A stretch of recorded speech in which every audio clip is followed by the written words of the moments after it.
Hi, everyone, and welcome back to the Multiple Careers podcast. This is episode number 17, and today I want to talk a bit about the question of what to do about career anxiety. Okay, this is a very, very big and important topic, career anxiety. This is something that I will be talking a lot more about and in much more detail in the future, but I just want to briefly address it in this episode. So career anxiety is something that is very debilitating. It is something that keeps you from living, having a productive life, keeps you from developing your career and making real progress, because all that you can do is being anxious. You're anxious about your career and you are thinking about all the worst case scenarios. Perhaps you even have some regrets about your career. So in any case, you are not forward looking, but in most cases you are looking back to your to your past. You're thinking about all the things that have gone wrong, about all the things that you are lacking at this moment, and all the ways in which your career in the future can also fail. So what I want to talk about today is I want to start with some very simple and practical things that you can do if you are currently experiencing career anxiety, because it's really no way to live and to go about in the world. It's really unproductive, and you'll actually be wasting a lot of time if you are stuck with career anxiety to a point that you feel you are paralyzed and you cannot move and you cannot do anything productive.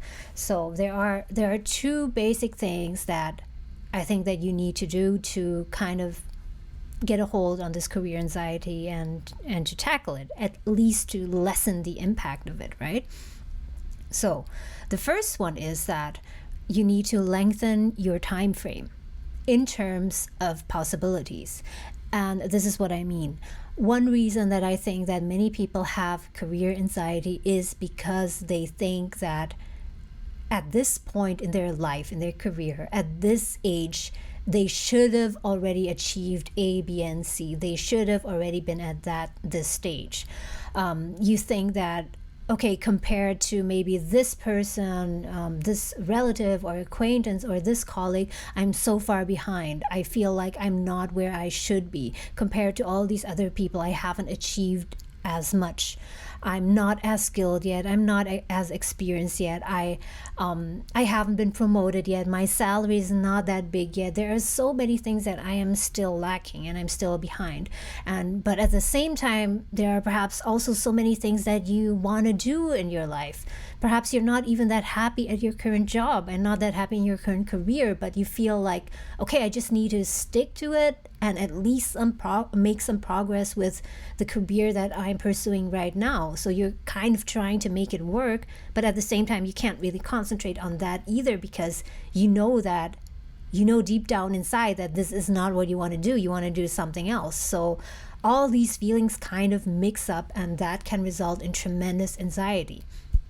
So if this is something that you're experiencing, what you need to do is you need to lengthen your time frame when you are looking at possibilities.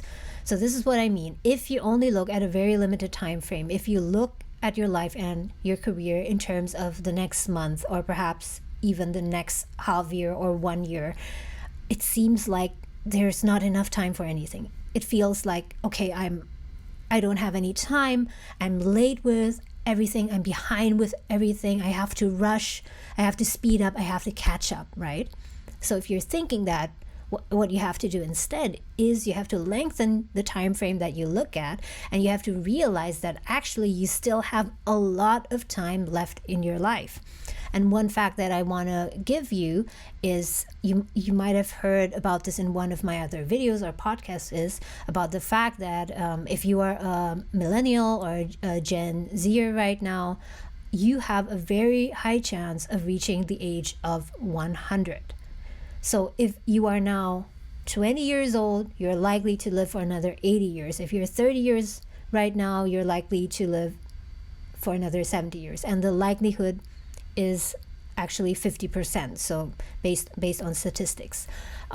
Maybe next time I will give you the exact figures, but that is more or less the ballpark. If you lead a healthy and productive life, then you have a very good chance that you can live up until that age. And that means that you still have a lot of time to do all the things. Yeah, first of all, you have a lot of time to do all the things that you still want to do. You can change careers, work in another company, move countries, and that all of those things, they don't all have to happen within the next year or even 2 years.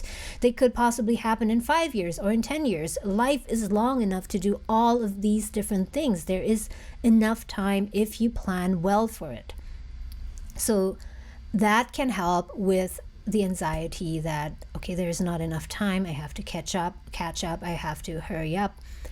And also what you need to keep in mind is that everyone's journey and experiences is different. You cannot compare your path to someone else's path because you don't even know what they're after. You don't know what their goals are. You don't know what their history is. So there's no way that you can compare yourself, your life to their life. It would be like comparing apples to oranges, right? So if you feel that big feeling of anxiety about not having enough time, having wasted time, being behind everyone else and so on, keep in mind that you still have many years to live, and you have a lot of time to work on your career. You have so much time that just pursuing one career might not be enough, because you might even get bored in the process and you might want to do and try out other things. So by widening your horizon, widening your perspective, and thinking of your life and career of this world with vast opportunities, with so many possibilities and opportunities that you can explore, then hopefully that can reduce some of your anxiety. That was the first thing. So lengthen your time frame for possibilities. The second thing that you need to do, though, that's also very important, is that you need to shorten your time frame for execution. And this is what I mean. Okay, execution is maybe the wrong word. Let's say implementation. So shorten your time frame for implementation. So when we talk about dreaming and exploring different things, we have to look at a longer time horizon, because there is where all the possibilities and permutations lie. But if you talk about implementation, about actually putting things into practice, don't look at a long time horizon, because that will make you anxious. And the reason is because you don't know what will happen in the future. You don't know what skills you will exactly need. You don't know how the environment will change, how the world will change, and that can set you up for a lot of anxiety. So when you think about implementing things, putting things into practice, you have to shorten your time frame. And I would say that the more anxious you are, the more shorter the time frame should be. So let's take, for example, a time frame of 1 month versus 1 year. If you think about what you want to do with your career in one year, what job you want to have, where you want to move to, that can still be very anxiety inducing. But if you think about the next month, think about what you need to do concretely in the next month to make progress with your career.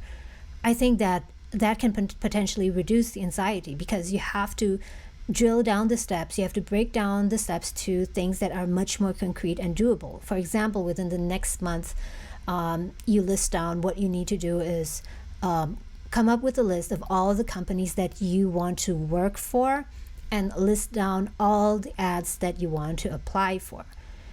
I know this can, for many people, still be very anxiety inducing and make them nervous and make them feel scared, but it's a task that is much more easier to tackle, because it's much smaller. So what if at this time frame of 1 month, this shorter time frame, you still feel very anxious about your career? In that case, I would suggest you to shorten the time frame even further, down to a week. So like I said, if you dream and imagine all the great things that you can do in your life and career, think about the long term of all the possibilities. But if you think about what you need to implement, what you need to put in practice, just think about the next week. When things get very hard, when you're in a very rough spot emotionally, it's easier to live every day and just take it slowly. So just start by looking at the next week. Okay, next week, what can I possibly do to take my career in a better direction? That could simply be to start touching up your resume or touching up your LinkedIn profile. And that simply means that you go on your LinkedIn and you update your work experience there, right? And let's say, okay, you're still anxious about that. Somehow you still have many thoughts about, okay, how should I present myself? What should I write in my LinkedIn, and so on. If you're still anxious about that, reduce the time frame. Make it even shorter to one day. This day, for example, take today. Think about a very small thing that you can do today to make your life better, to make your career better. And in relation to LinkedIn, let's just say, okay, let's just update my current job. That's easy, right? So forget about the whole history, but just update the first line of your LinkedIn. That's something that's very easy to do, and write down what your latest achievements were and what you're doing in your job. That's something that's very easy. And what oftentimes happens is that once you start that process, then it's easier to continue. What is oftentimes so scary and anxiety inducing is making the first step. Oftentimes many things are much more scarier in our imagination than they are in reality, right? So if you think about implementing things and doing things concretely, practically, you should try and shorten the time horizon. Don't think of all the things that you have to do in the next 2 years, because that can be very stressful. But think about what needs to get done in the next week or even today. So if you combine these two perspectives, lengthening your time frame for possibilities, for dreaming, for imagination, that will kind of make you feel free, because you know that a lot of good things can happen. And at the same time, for when implementing things, when putting things into action, shorten your time frame, because that will bring you down to a level, to a scope of tasks and actions that are so small that you cannot possibly miss it or not do it, because it's just so easy. So I really hope that these two things were useful to you, and that it could help you deal with your anxiety, career anxiety, better. And I just want to mention, I'm not a psychologist, I'm not a counselor. These are all based on my personal experiences, personal experience in my own career and my own life. And these methods have really helped me a lot. So I hope that these will also be useful to you. Let me know in the comments what you think. And also, if you have any questions, feel free to drop them down in the comments if you're listening to this on YouTube. And I might make another video out of your question. Thank you so much for listening, everyone, and take care, and see you in the next video.